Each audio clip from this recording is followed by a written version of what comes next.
Hi everyone, my name is Brian Lawrence, and my wife and I recently moved to Spain on a non-lucrative visa.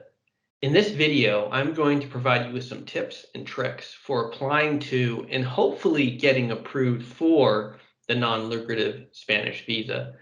This video does not cover every step and is based on my and my wife's experience only, and also based on applying via the New York City Consulate, as where we lived in Pennsylvania when we were in the States is in the jurisdiction of the NYC Consulate, and you have to go to the consulate that's assigned to you based off your location.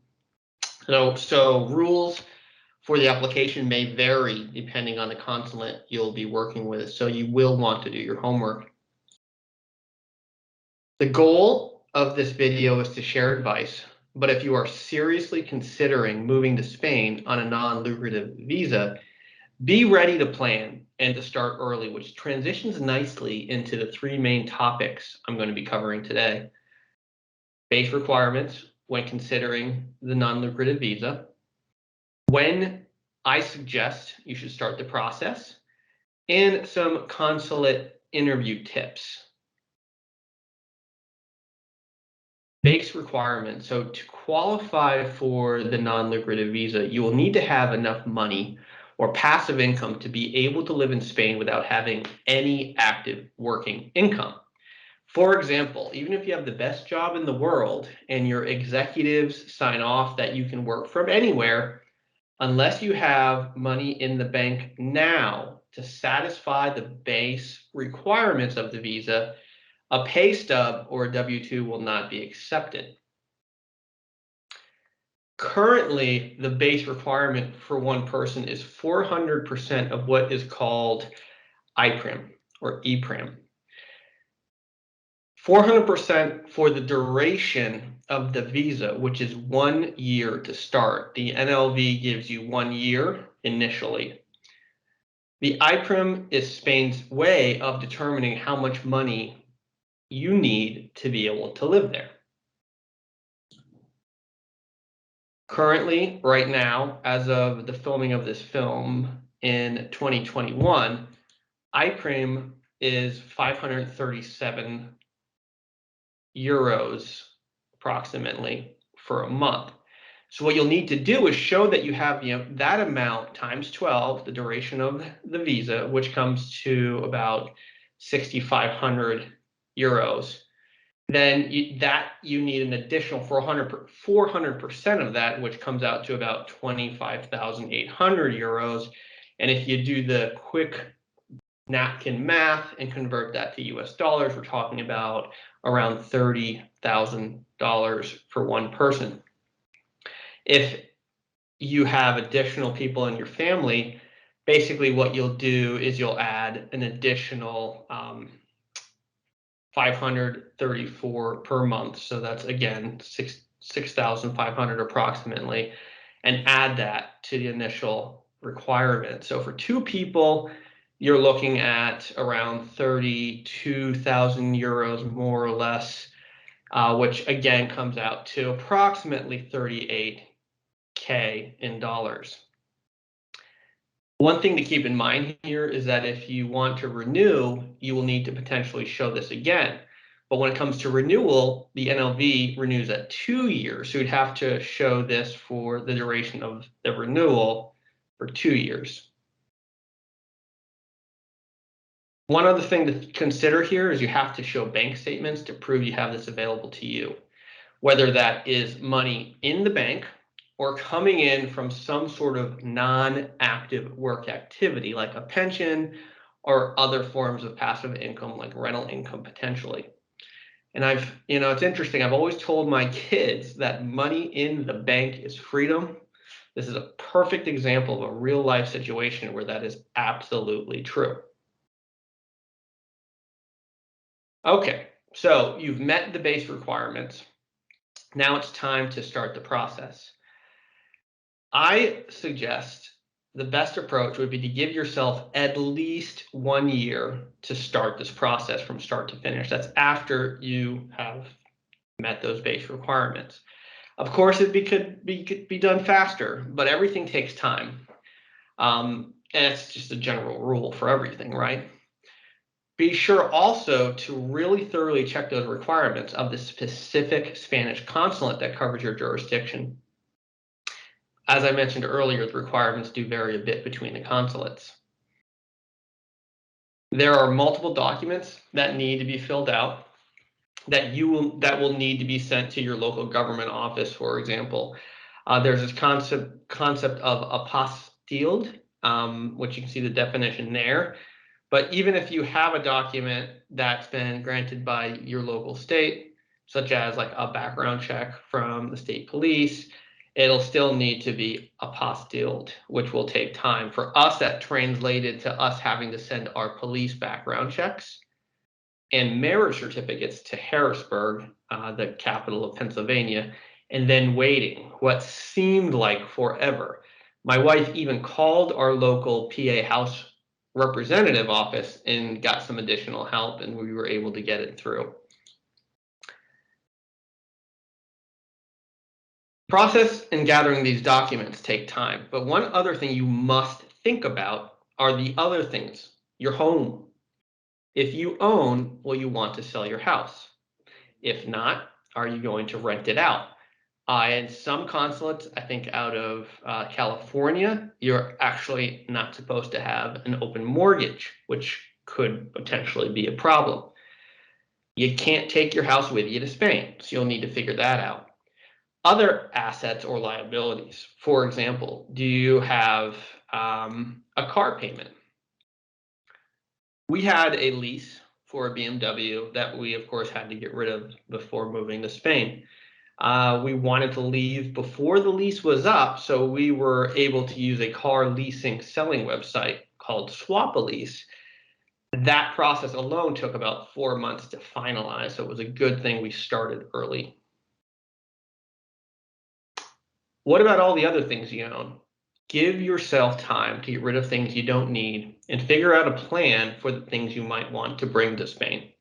We ended up giving away all of our furniture using a free website called Freecycle, and still had to ship about a pallet of mostly pictures, photos, and trinkets that were just sentimental to us that we didn't want to get rid of. Other things like my gaming PC I wanted to bring. And yes, of course, the cats. We brought the cats. They flew over with us. But the process takes time, and it's just another thing that's going to be required before you take that leap. We went with a company called You Pack We Ship to handle the transportation of our goods from the States to Spain. One other thing that is extremely helpful is to get involved in communities of people going through this same thing as well. My wife was heavily involved in various Facebook communities. We learned things that were just not called out from the instructions, and it was simply well worth the effort and time going into these communities and reading and asking questions. The following are some Facebook group suggestions for you. You can just search for these groups in Facebook. Really, really helpful. Okay, well, so you've done everything and you are now ready to go for the interview. Generally, you will need to make sure you have everything in order. In this case, organization is your friend. And honestly, if you've made it this far in this video and you've done the first 2 steps, you should be pretty good at organizing. The first thing you will need to do is to book that interview. Now, depending on the time of the year, this may be easy.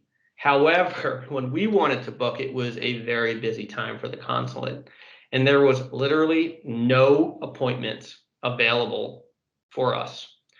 How you get appointments, it again varies by consulate location. So for us, we needed to go to the NYC Consulate and had to use their online booking site. We found out through the help of our Facebook groups that the only way to find an appointment was to wait until midnight.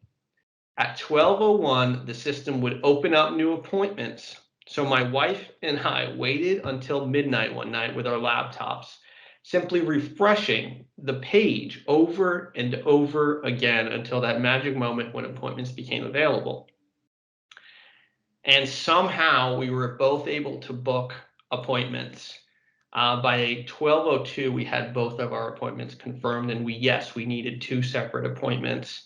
Luckily, we were able to book them one after the other.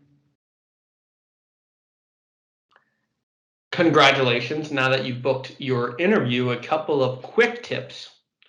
Double and triple check all of your documents. Put them in a very orderly way. We used a folder with stickies, as you can see here. This made it easy for us to double and triple check, but it also helped with the interview itself. And when we say interview, what you're doing is going up to a window and giving them your documentation. So it's not really an interview. But by providing them with documents that are in order, making it easy for them to find what they need, it also helps because it leaves a good first impression. And honestly, first impressions matter. Show them that we were serious. The other thing to think about here is to go the extra step. So with the NYC Consulate, they didn't require a letter of intent. However, my wife and I both wrote one for each of us. She wrote her own, I wrote mine, just in case, and we submitted that as well, and they took the letter. We went to the interview, and still, after all of that, we found out that we had still missed something. So the next thing you need to think about when you go to this interview, the next tip here is to be ready for anything. We had thought that you didn't need to provide an address where you'll be staying, like a physical address. We thought that at the general location, like Andalusia, would be good enough. So we had not yet finalized where we were going to be staying when we had the interview. But once we got in there, they told us we need an address. Luckily for us, we were able to very quickly book an Airbnb for a month while we were still at the interview. The reason we were able to do this was because we already had done our research and searched. My wife had searched for months, and we had several favorites and just pulled the trigger with our best guess on when we thought the visa would be approved. It could have backfired if our visa somehow was delayed or not approved, but luckily for us, it all worked out. Also, we kept calm and figured it out on the spot, like I mentioned. So be ready, just be ready for something to go wrong. And keep calm, and you will be fine. I hope these suggestions help you. It is a lot of work, but everything that is good in life requires work. And this is very doable. Remember that money in the bank is freedom, so start saving or figuring out your passive income plan. Everything takes time, takes more time than you think, so start early. Again, I suggest a year. And then organization is your friend. Double, triple check everything and ask your community on Facebook if you aren't sure. With some hard work and a little luck, I hope to see you in Spain someday. Thanks for watching and making it to the end. If you like this video and are interested in expat living in Spain, feel free to subscribe.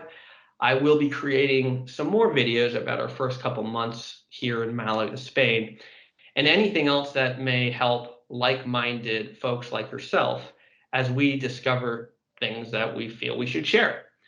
I also occasionally have bonus videos about cooking. Since I've been here, I've been learning some local recipes and have also been attempting to learn some Spanish. So again, thanks for watching. Take care, and I'll see you soon.